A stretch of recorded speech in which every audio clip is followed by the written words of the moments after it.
este video exploraremos generalidades sobre los conceptos fundamentales de la lingüística y de la lingüística aplicada.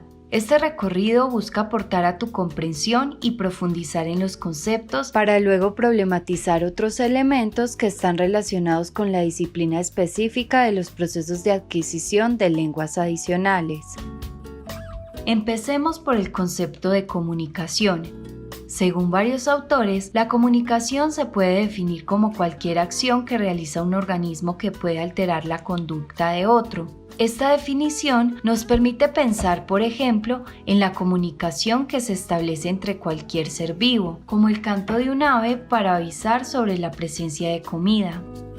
Ahora bien, para que esta comunicación se pueda dar, necesitamos un lenguaje. ¿Pero qué es el lenguaje? El lenguaje es un sistema que facilita la comunicación. Por ejemplo, el canto de un ave es un sistema organizado de sonidos que en conjunto y por instinto dan lugar a una comprensión instintiva de un mensaje por parte de otras aves. De ahí el renombrado proceso comunicativo, que siempre contendrá un emisor, un receptor, un canal y un mensaje que se emite en un código comprensible por ambos actores. Otro de los conceptos a trabajar es la intencionalidad. Este es uno de los elementos definitorios de la diferencia entre lenguaje y lengua.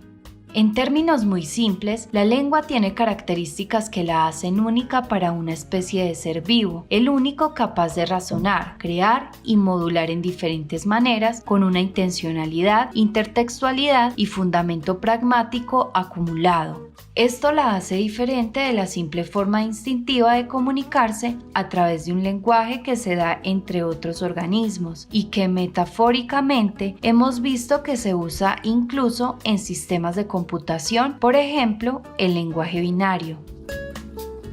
La lengua tiene propiedades y es esto lo que la hace diferente y especial de otras formas de comunicación. Entre sus propiedades más relevantes encontramos la arbitrariedad, el desplazamiento, la articulación dual, la productividad, la prevaricación, la reflexividad, la presencia de unidades discretas y la creatividad. Ahora bien, una de las formas que tenemos para comunicarnos usando nuestra lengua es el habla, otro término que comúnmente representa un problema conceptual entre los profesionales en el área. El habla es por extensión la realización lingüística de una lengua. En la misma línea de definición sobre la lengua y habla, se hace importante aclarar los conceptos de lengua materna o primera, lengua extranjera, lengua segunda y en general de lengua adicional. La lengua primera, también denominada materna o L1, es la forma de comunicación razonada con la que un niño, incluso un bebé desde el vientre de su madre, empieza a comprender el mundo y a hacerse una idea de las maneras de interlocutar y dirigirse al otro. Esta difiere de una lengua adicional, que es un término genérico para hablar de las lenguas que son posteriores a la materna, puesto que adicional hace referencia a una lengua de la cual un individuo se apropia y que con el tiempo se convierte en la segunda lengua a través de la cual comprende y observa el mundo y se comunica con él.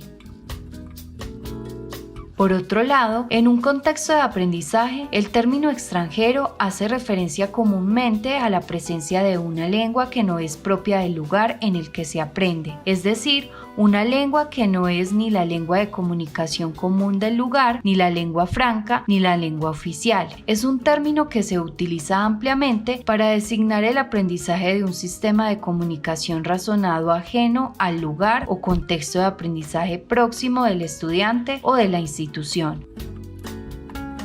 Por su parte, el concepto de lengua segunda hace referencia a los contextos en donde se aprende otra lengua porque es una de las que se habla en la cotidianidad del lugar en el que se aprende. Es importante mencionar que hay que tener cuidado con este término, ya que desde un punto de vista más general puede ocurrir que en contextos de estricto aprendizaje de una lengua como lengua extranjera, algunas perspectivas teóricas lo definan y entiendan como segunda, en parte porque se trata de la segunda lengua de uso e interacción del aprendiz. La terminología alrededor de este tema es muy amplia. De hecho, podríamos quedarnos un buen tiempo discutiendo y dialogando sobre las diferentes corrientes y concepciones del lenguaje que han influenciado la manera en la que decidimos designar de una u otra forma a una lengua. Por ejemplo, desde una perspectiva identitaria, una lengua adicional puede convertirse eventualmente en la lengua primera de una persona, pues es posible que para ella dicha lengua se convierta en su vehículo de comunicación común y de hecho, esa persona podría ser mucho más eficiente en la comunicación en esa lengua adicional que en su propia lengua materna. En la misma línea, algunos podrían obtener más de una lengua adicional y ser bilingües o políglotas simultáneos. Es decir, con un nivel de suficiencia tan alto en las lenguas que hacen parte de su repertorio que tiene un dominio de ellas casi nativo.